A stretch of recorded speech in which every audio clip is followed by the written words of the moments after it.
un podcast de Cooperativa. Este es un podcast sobre historias que suceden delante y detrás de la pantalla, sobre las personas que hacen películas, las personas que las ven y las personas que las sueñan.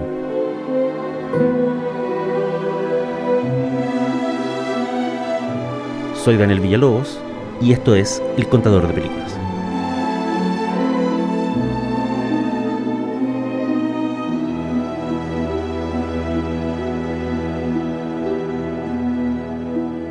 Esto es El Contador de Películas y la historia de hoy se llama 30 años de Toy Story.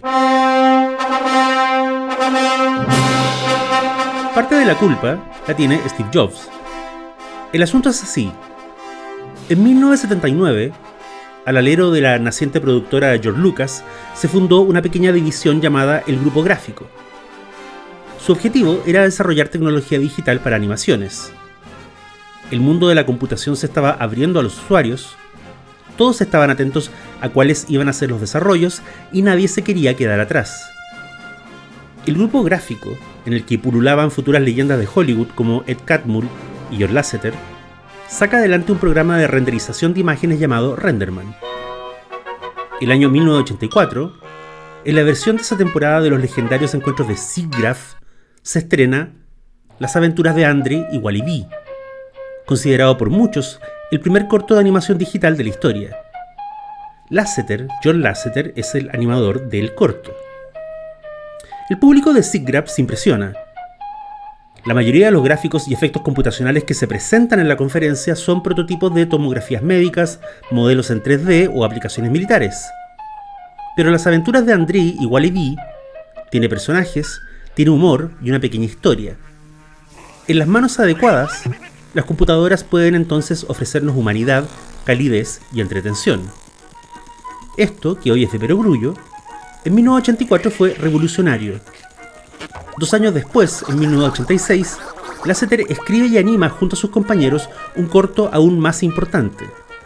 Se trataba de una historia de apenas 2 minutos, que demoró 4 meses y medio en animarse, que giraba en torno a 2 lámparas, una pequeña y una grande, y se llamaba Luxo Junior.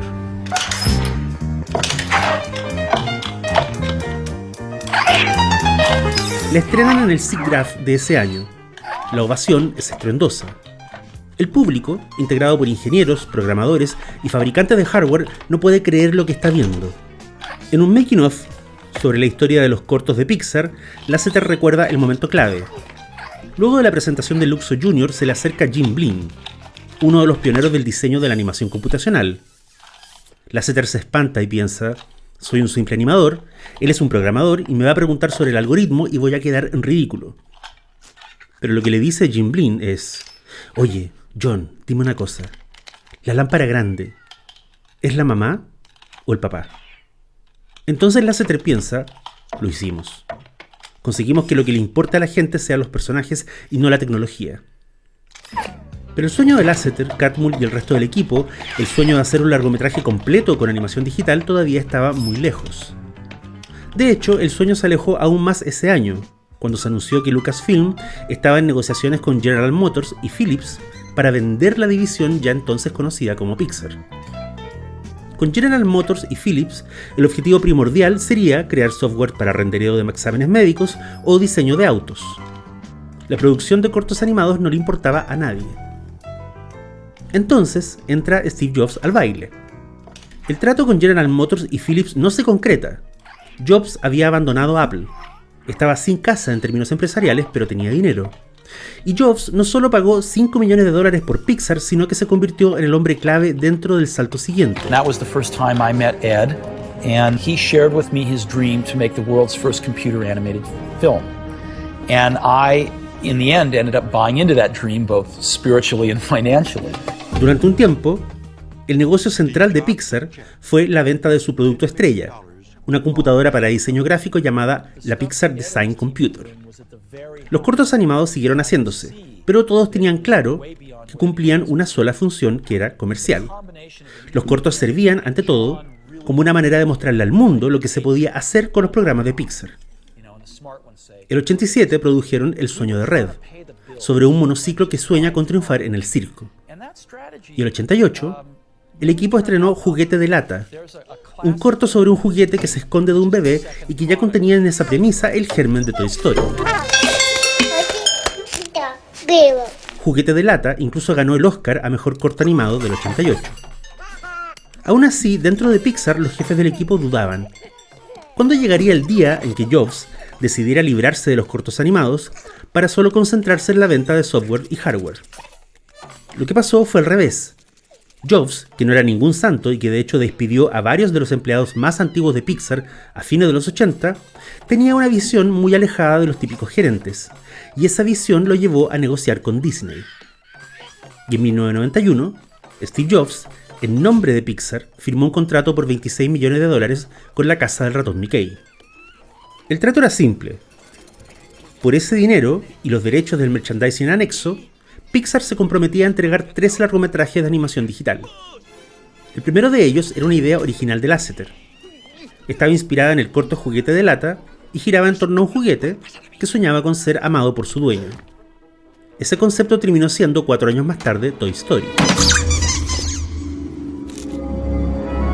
¡Un extraño! ¡Del exterior! ¡Oh! Catmull, Lasseter y el resto de los veteranos de Pixar habían conseguido su deseo gracias a Jobs. Nada menos que Disney estaba dispuesto a darles millones de dólares para producir el primer largo de animación digital de la historia. Lo único que tenían que hacer ahora era escribir el guión, animarlo y postproducirlo. Las bambalinas de Toy Story es uno de los viajes más tortuosos y derivativos del Hollywood de los 90. En un principio, Lasseter quería que el protagonista fuera Timmy, el muñeco de un ventríloco, hasta que sus colegas lo convencieron de que esos muñecos estaban demasiado asociados con el cine de terror y el universo de Halloween. Lasseter entonces apostó por una figura de acción tipo G.I. Joe. Alguien sugirió un héroe del espacio tipo Flash Gordon.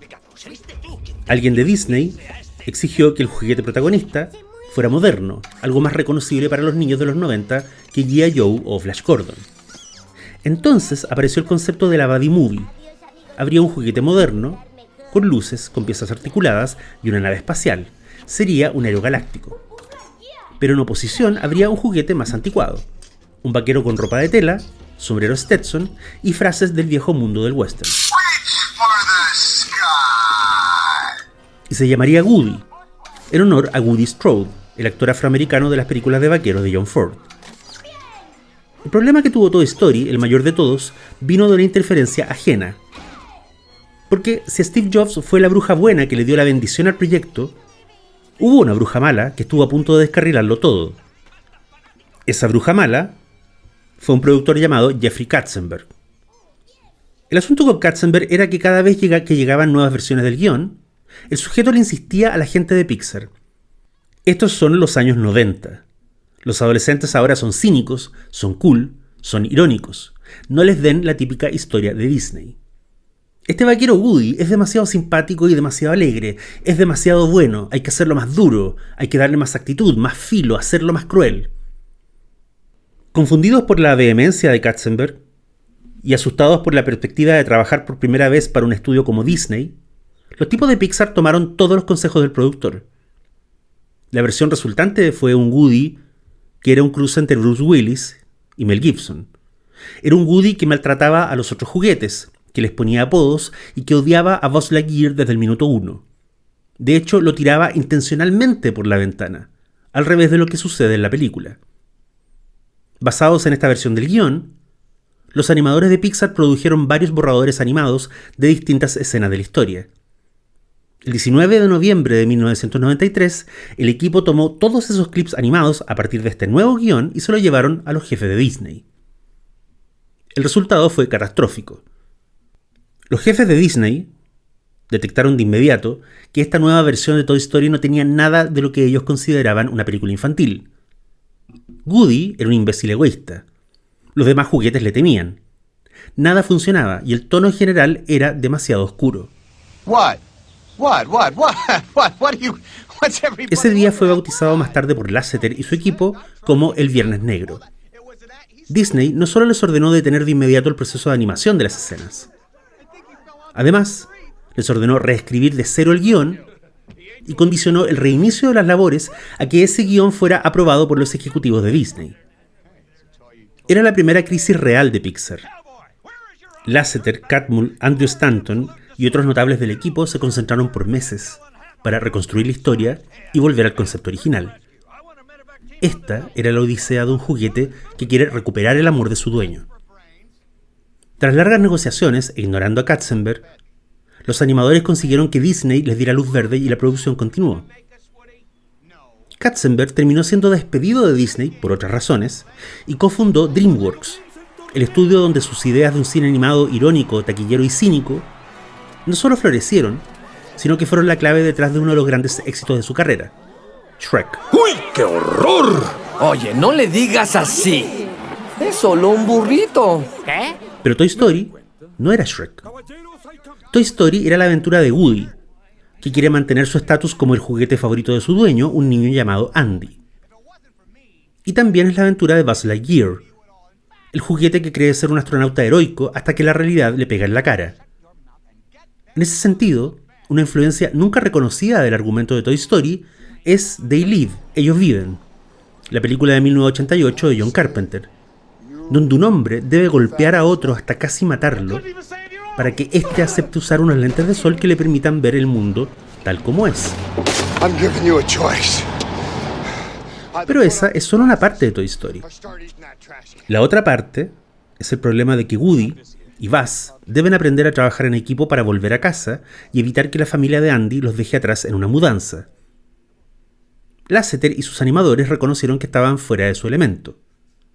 Una cosa era contar historias de 3 minutos sobre abejorros y monociclos, y otra era mantener el interés del espectador por 1 hora y media. Lasseter y Pete Docter, que años más tarde sería el director de Up, asistieron a un taller intensivo de guión dictado por Robert McKee. De ese taller, sacaron una conclusión básica. El carácter de un personaje emerge de manera más realista y orgánica de las elecciones que ese personaje hace para enfrentar sus desafíos. En otras palabras, no me digas que Woody es valiente y solidario. Muéstramelo enfrentando a un perro feroz en la casa de un niño maltratador de juguetes. Otra cosa que hicieron los animadores fue sentarse en grupo a maratonear buddy movies, películas de parejas de amigos que se meten en problemas. Revisaron 48 horas, Fuga a la medianoche y Thelma y Louise, que en esos años era uno de los grandes hits en la historia del video casero. Y para la famosa secuencia de Buzz y Woody persiguiendo el camión de mudanza por la calle, revisaron una y otra vez las secuencias automovilísticas de Contacto en Francia, Bullitt y Vivir y Morir en Los Ángeles. De a poco, el equipo fue recuperando la fe, y otros problemas surgieron en la producción. Tras varios años de estrenos mediocres, Disney por fin había recuperado la taquilla en los años 90 gracias a éxitos como La Bella y la Bestia, Aladino y El Rey León. Todos esos filmes tenían una cosa en común: eran musicales. Sus bandas sonoras habían vendido miles de copias en cassette y CDs, y se esperaba que Toy Story tuviera canciones. Más aún, se esperaba que los personajes cantaran esas canciones. Lasseter se negó en redondo. Tenía la firme opinión de que hacer cantar a los juguetes rompería el delicado equilibrio entre fantasía y verosimilitud que estaban construyendo. La gente de Disney presionó a Pixar. Todos los niños de Occidente tarareaban Hakuna Matata. Era la última moda en animación. Woody y Buzz tenían que cantar al menos un par de temas. Se tuvo que llegar a un compromiso. Los personajes no cantarían, pero la banda sonora incluiría canciones que reflejarían lo que los personajes estaban sintiendo. La referencia que la gente de Pixar dio al respecto fue nada menos que el ejemplo de El Graduado. Dustin Hoffman nunca canta en esa película, pero todos recordamos las canciones.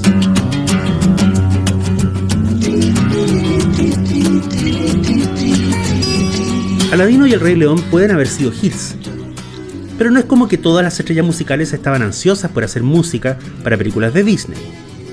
El mercado en 1994 no es lo que era hoy.